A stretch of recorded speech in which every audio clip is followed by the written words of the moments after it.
A lot of people will have these blocks. They'll say, I don't believe in God or Jesus or Christianity because I think it was all made up. It's a myth or a fairy tale or a legend. Ooh, that's a bingo. Hello, everyone. I'm Professor Plink. I respond to various theological and ideological questions and claims from a rationalistic and naturalistic approach in an effort to give and explain the opposite viewpoint and help to balance the conversation. Today we're watching a snappy little animation apologetics video titled Is Religion Just Another Myth, Fairy Tale, or Legend? From the YouTube channel I Am Beggar. The title is a bit misleading because it would make one think that it's going to be talking about, perhaps, the psychological desire humans might have that tends them towards religious belief. Or maybe a general attempt at establishing the supernatural as plausible with no specific faith focused on. But this video is actually just pure Christian apologia. Beggar will only be talking about Christianity and attempting to prove it as rational to the exclusion of all other religions. So he really should have titled it, Is Christianity Just Another Myth, Fairy Tale, or Legend? And I mean, he's going to be having quite an uphill battle in order to prove that, seeing as the stories of the origins of Christianity are literally myths. I mean, a myth is just a traditional story, especially one concerning the early history of a people or explaining some natural or social phenomenon, and typically involving supernatural beings or events. What about that doesn't pertain to the stories in the Bible and surrounding the supposed life and times of Jesus Christ?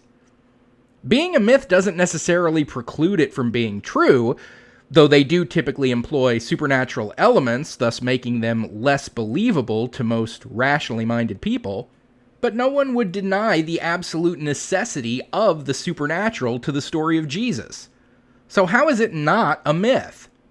Same with it being a legend. Would you say the story of Jesus hasn't risen to the level of legend? But Beggar is obviously using the terms myth and fairy tale and legend colloquially to just mean fiction. And he's going to be trying to prove to us today that that's not true. So, he must be coming with some pretty compelling reasoning for accepting the Jesus myth. So let's take a look at Beggar and see what he has to say to attempt to prove the soundness of Christianity. But before we get to that, if you end up liking what you see in this video and would like to help out the channel, make sure to subscribe. Click the bell if you haven't already done so you'll always be notified when new content comes out. Check out my social media, including my Patreon and Twitter, all linked in the description. And of course, like this video, maybe pop in a comment. All that goes a long way towards pleasing the YouTube algorithm, whose glory has grown beyond mere myth, fairy tale, or legend into digitally divine dominance. May it keep my channel motoring along. Now on to today's video. A lot of people will have these blocks. They'll say, I don't believe in God or Jesus or Christianity because I think it was all made up. It's a myth or a fairy tale or a legend. They'll say that Jesus is just another mythical god pieced together from other mythical gods that already existed, such as Mithras, Horus, Dionysus, and others, or that there's really no evidence in the first couple hundred years that proves he even existed, or that some guy named Jesus, not the Son of God, probably did exist, but everything else about him was made up and added on later. So we see exactly what Beggar's going to be focusing on here. As I said, this isn't going to be about proving religion in general, as the title would imply, nor even proving the validity of the Christian religion. This is going to be centered around the Jesus myth specifically. And frankly, it seems a bit of a lost cause if the goal is attempting to establish the truthfulness of the Christian faith. While certainly, if it could be proven that Jesus did not exist at all, that would absolutely be a death blow to the religion, proving that he did exist conclusively would not come within a country mile of proving the faith correct. Proving he did exist doesn't get you any closer to proving he was divine or that he actually performed any of the supposed miracles attributed to him. And even if you could prove that, it doesn't prove that all the statements or claims attributed to him in the Bible were accurate or even that they happened at all. This hill that you're attempting to climb here would require specific verification of literally every miracle attributed to him, every word attributed to him, and every deed attributed to him beyond just, it says so in the Bible. And proving any one instance true does not automatically lend any sort of credence to any of the others.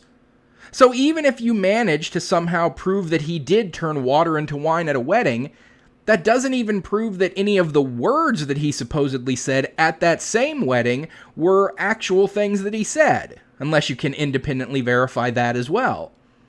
And it certainly doesn't prove walking on water, raising Lazarus from the dead, rising from the dead himself, being actual God incarnate, or even that an actual God exists at all. Even if you manage to prove every single word, deed, and miracle from the Bible accounts to be absolutely true, you haven't proven that there's an actual God that he came from, and that he wasn't just a super advanced alien who came down to pretend to be a god using advanced technology. Excuse me, I'd just like to ask a question. What does God need with a starship? Bring the ship closer. I said, what does God need with a starship? Jared, would you believe me if I told you that I could steal her powers? I'm sorry, Captain Picard, but you are not Ardra. No, that's true. But I can create tremors, just as she did. And given that you're attempting to prove a myth from a time of poor record keeping, long enough ago that practically no forensic evidence has survived, where practically all you have to go on are hearsay accounts attested to in writings that are more considered religious than truly historical, you're really attempting the most uphill of all uphill battles. One in which succeeding and proving your claim still doesn't get you to your religion being correct, but only to, that guy sure seemed able to do some cool shit. But go ahead, beggar. You chose this course, not me. Now, I'm not going to say a lot about these, but I will say this. For the first, this idea that Jesus was just an amalgamation of other ancient mythical gods who, according to this, had virgin births, were baptized, had 12 disciples, performed the same miracles, and were crucified, died, and resurrected as Savior of the world. Well, none of this is true. These claims can all be traced back to a couple guys in the 18 and 1900s who had no evidence.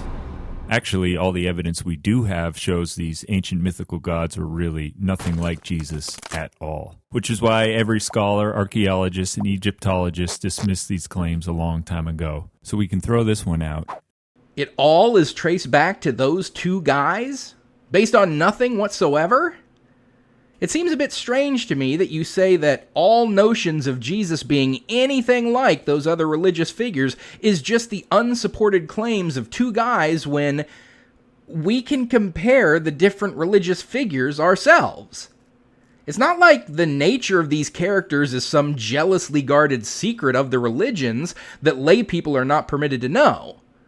We can look at them ourselves and see the similarities.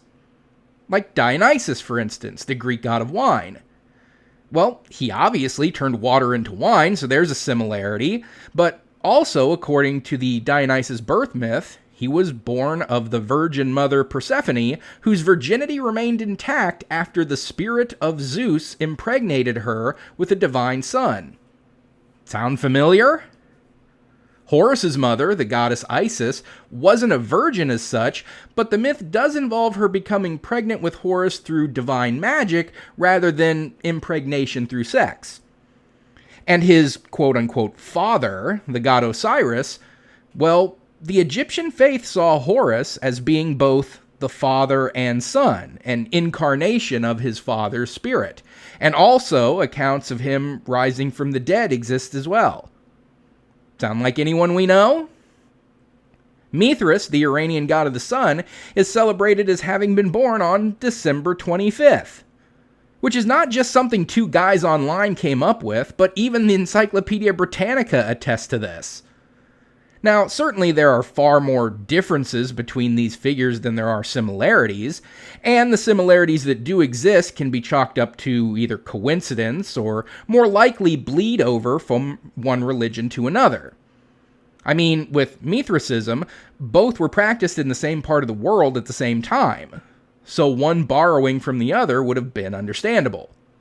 Not to mention the supposed birth of Jesus on December 25th is highly contested and is not likely to be his actual birth date. But that's a whole other kettle of fish. With the Dionysus similarities, they could have been played up by early Christian proselytizers in an effort to make Christianity more palatable to Rome, which was much more familiar with the Greek-cum-Roman pantheon. So it could have been a tactic to better spread the faith of Jesus. But the overall point is that there is actual, real, tangible similarities between Jesus and various other religious figures beyond just some unsubstantiated and widely dismissed claims by a couple of guys proven to be frauds or liars. I mean, I understand why you want to just hand-wave such comparisons away as nonsense, not worth examining, because when you do, you find a much more complex tapestry of how faiths spread and influence one another and borrow from one another. And that then puts Christianity on the same religious level as all of those other faiths. Other faiths that you insist are false faiths. But if Christianity is doing the same things that they are, borrowing from them and changing stuff around in order to better suit different societies, then that might mean that your faith is not the concrete, set-in-stone, inerrant word and will of the one true God. It might be just like all the rest of them. A myth that influences and is equally influenced by the cultures it takes root in. So I don't think we can just throw this one out. There's a lot more to it than you're willing to admit. The second, this idea that there's no evidence within the first few centuries that proves Jesus even existed, well, there's plenty of evidence. Just quickly, this is the mythicist objection, the idea that Jesus didn't even exist. And as I said earlier, if it could be proven that Jesus didn't exist, that would certainly be an absolute death blow to the Christian faith. Not necessarily to Abrahamic religions as a whole, but certainly to Christianity, as it is centered around the figure of Jesus. But at any rate, I am not a mythicist, and I don't care much for the mythicist position. It really is just the idea that there's no conclusive evidence that a person named Jesus existed, and what attestations there are suspect. And while I'm fine with the idea of Jesus existing as a person, and am willing to just concede that point to Beggar, let's go ahead and hear what he does have to say in response to mythicism. There's plenty of evidence. Just open a Bible, New Testament. Those are all first century accounts written by a bunch of very different guys who were all alive when Jesus was alive. This would be the attestations that mythicists say are suspect. The Bible is not a historical document. It's a religious one. Proven blatant falsities of the Bible, such as the creation account or claiming God confounded the languages of the people building the Tower of Babel, when we know how linguistic evolution actually works, would discount it as a reliable text. We don't actually know who any of the authors of the New Testament were, at least where the Gospels are concerned. And there's certainly no reason to think that Matthew, Mark, Luke, and John were actually written by Matthew, Mark, Luke, and John. Basically, you have to be a Christian to take anything the Bible says as evidence for anything beyond that the Bible said it. There's also non-Christian evidence from Jewish and Roman historians, from those who are opposed to Jesus, and from those who didn't even like him. Literally every person on that list lived after Jesus died. So none of them were writing any kind of first-hand accounts of Jesus, but hearsay accounts about someone who died before any of them were even born. But those who hold this view argue that all the evidence was either forged, altered, or made up. There's really no evidence of Alexander the Great until 400 years after he died. But he existed, right? It's a bit of an unfair comparison. I mean, Alexander the Great was a king who literally conquered the entire known world at that time. During his own lifetime, he was so massively historically impactful, it would be impossible for history to entirely forget about him, despite the fact that most all of the actual first-hand accounts written by people who knew him were lost to history. But that's a little different from a religious faith leader whose major impact on the world occurred mostly after his death. A better comparison to Jesus than Alexander the Great might be Krishna, a central figure of Hinduism who many Hindu scholars believed was a real person who lived around 1000 BCE, but whose historicity might be disputed by others, at least his supposed divine works and miracles. Even if you don't believe in Jesus Christ, Son of God, you can't just throw away all the evidence. That's too easy. Which is why today nearly all historians, whether Christians or not, accept that Jesus existed. Bam. And again, I'm fine with that. But I don't think you really stomped out the mythicist position here in this video. The Bible is the quintessential unreliable source. Other sources are hearsay, and comparison to other historical figures is weak when the other historical figures have much greater historical impact during their lifetimes, and not just literal myths and legends raised up around them after their deaths. Which brings us to the last one, that some radical preacher named Jesus probably did exist, but everything else about him was religious embellishment at best, or completely and totally made up at worst. Some say it was made up by his disciples, the Romans, by Constantine, by a bunch of rich white guys in Rome who wanted a lot of power, or just by sitting around the campfire telling stories over and over and over again. Well, the earliest evidence of Christianity that's pretty solid shows it was already fairly well established by around 64 AD. Well, wait a minute. Jumping to 64 AD? You're shooting yourself in the foot right off the bat. This objection you're supposed to be responding to is the idea that Jesus didn't do anything miraculous or supernatural. That he was just some guy and religious embellishment or outright lies are the reason for the stories. You can't disprove that by jumping to 30 years after he died and say, hey, they were tossing these stories around about all the cool stuff he did 30 years later. That proves them true, right? No! No! What, you don't think inflated, exaggerated, even supernatural stories can build up about a person in just a few decades after their death? What are you, new? That sort of thing can happen while someone's still alive. And you think you're going to prove the validity of the supernatural aspects of the Jesus story by jumping to 30 years after his death to see what they were saying about him? It's a bold strategy, Cotton. Let's see if it pays off for him. And most of the New Testament is thought to have been written between the 50s and the 70s, so we know it couldn't have been made up after this. And it's unlikely that his disciples made it up because, well, they all died very brutal, violent deaths for it. And yes, people die all the time for things they believe are true, but would you die for something you knew was a lie? Who said they knew it was a lie? This is one of the crazy things apologists keep repeating when attempting to validate the Jesus story. They always say, why would they die for a lie? Why would the Jewish writers of the New Testament, all were Jewish with the exception of Luke, why would they invent a resurrected Jesus? No one is saying they knew it was false and kept it going anyway, but that they believed but were wrong. But they saw him heal the sick. Well, faith healing is an old hat con. People have been doing it since before Jesus' day, and they still do it all the way up to today. And there are all kinds of people who go watch, say, Kenneth Copeland do it and believe that he has real divine power. That doesn't mean that the folks who believe it are lying. They just are wrong, and Copeland is a charlatan. But 500 people saw him risen after he was crucified. No, there's one hearsay account that says that. Paul claimed that 500 people saw him. Paul doesn't cite any of those 500 by name, not even one. And Paul doesn't even claim that he himself was one of the 500, so it's a hearsay account. But he tells the apostles they believe it, and they believe it so strongly that they're willing to die for it. The claim isn't that any of them died for a lie.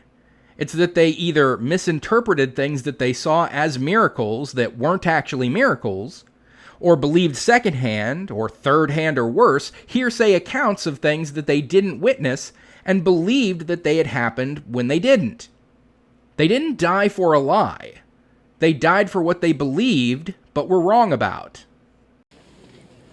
It's not a lie, if you believe it. So that leaves about 20 years of embellishing stories around the campfire to turn just some preacher named Jesus into the Son of God who healed thousands, fed thousands, changed the weather, rose the dead, walked on water, died and came back to life, and more or less changed the world as we know it until this very day. Yeah, I mean, it's not hard. All the supernatural accounts were embellishments, misunderstandings of what actually happened, or falsehoods concocted in order to further the story and legend, which all the followers of Jesus would have had a vested interest in doing as, well, they were his followers and followers of the religion. And they didn't lie, they just maybe fudged it a bit. They totally believed in the truth of the religion, but when they tell others about it, they maybe make it sound a bit more fantastical, ever so slightly, than it was when it was told to them. And then those people go and do the same, and so on and so forth. It's a big global game of telephone where no one is really lying, just putting a bit of a different spin on it. Until they have stories of Jesus healing thousands, feeding thousands, changing the weather, rose from the dead, walked on water, and died and came back to life. Maybe instead he actually just comforted a few, maybe a dozen or so people, and made them feel better through their sickness temporarily through his kindness. But after the telephone game, it became healing thousands. There were maybe a few dozen, maybe 100 people, and they didn't have many fishes and loaves. But Jesus told them to be kind and share, and many of them went without entirely and just passed portions on to others, who themselves passed on to others and went without. But then everyone said that they had gotten some. Yep, totally ate my share. And then after the telephone game, it becomes he fed thousands with practically nothing. I mean, you have to understand how this works. You yourself think this sort of thing happens elsewhere. I mean, I take it you don't really believe that Muhammad split the moon in two, do you? I bet you think that was a religious lie told by the faithful and spread the legend of Muhammad, right? Oh, Muhammad was also said to have provided food and water supernaturally to his congregants, along with many other miracles attributed to him in the Quran. Do you believe that he really had such supernatural powers, or do you think that they might be embellishments or outright falsehoods concocted by those who followed him? Not necessarily because they were outright lying, but in service to spreading the faith. But that could never happen with your religion or with Jesus, right? That's only for all those other false religions. Now, I can embellish with the best of them, but that would have to be the most mega mother of all embellishment in the history of the entire universe. Not to mention that all the people you're embellishing it for were alive when Jesus was alive. So you can't get away with too much without somebody saying, yeah, that didn't happen. Yes, you can. Hey folks, I just saw Jesus heal the sores of a leper. You did? Wow, that's so cool. Well, even though none of us were there to see that, we all really want to believe something like that is true of the religious leader that we've all devoted ourselves to following, as that is textbook confirmation bias, and it gives us more reason to think that we were right for committing our lives to him. So let's all run out and spread the story about how Jesus totally magically healed this leper. I'm going to tell them about how the sores just magically disappeared and the guy was returned to perfect health, even though the guy that told me didn't specify that or tell the story in exactly that way. But that's the spin I'm going to put on it. Then the people that I tell will tell others and the story will get even more fantastical from there. I mean, really, how do you not get how this works, beggar? Myth and legend would have created a more predictable figure. And the experience of Jesus is so unusual that something much more substantial than the imagination is needed to explain it.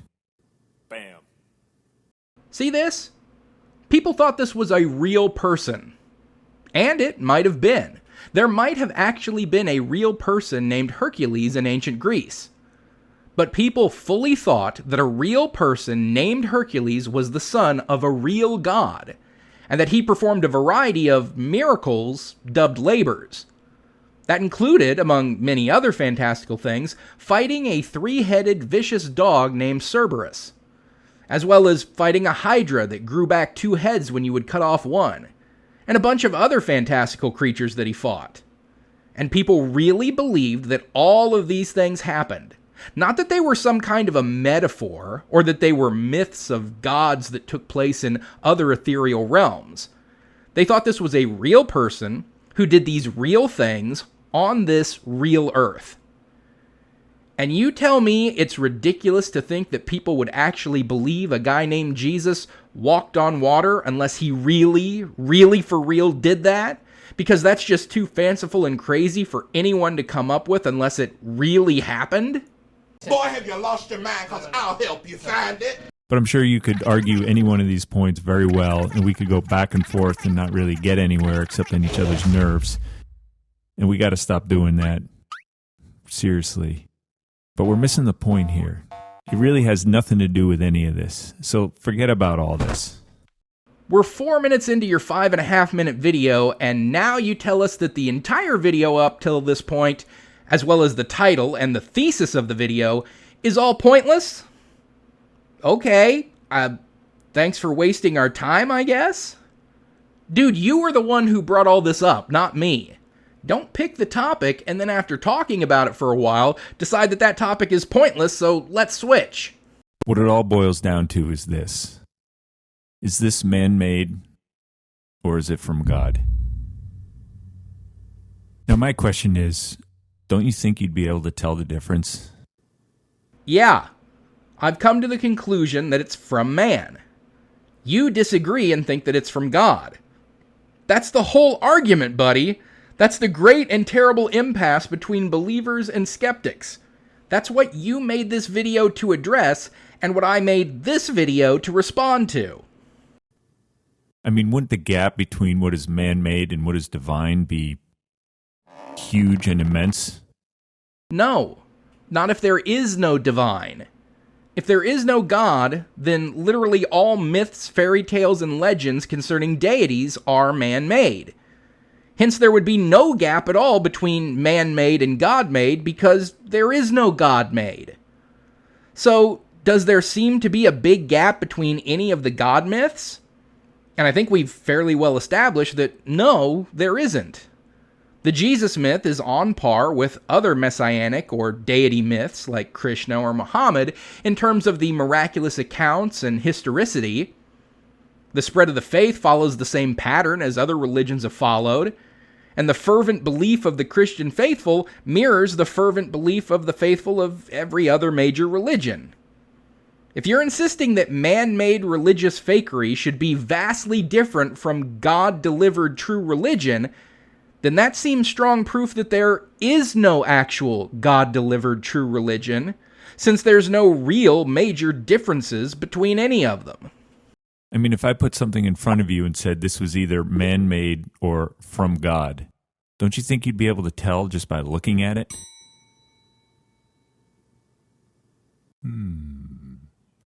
Wait, where's the other thing to contrast that picture to?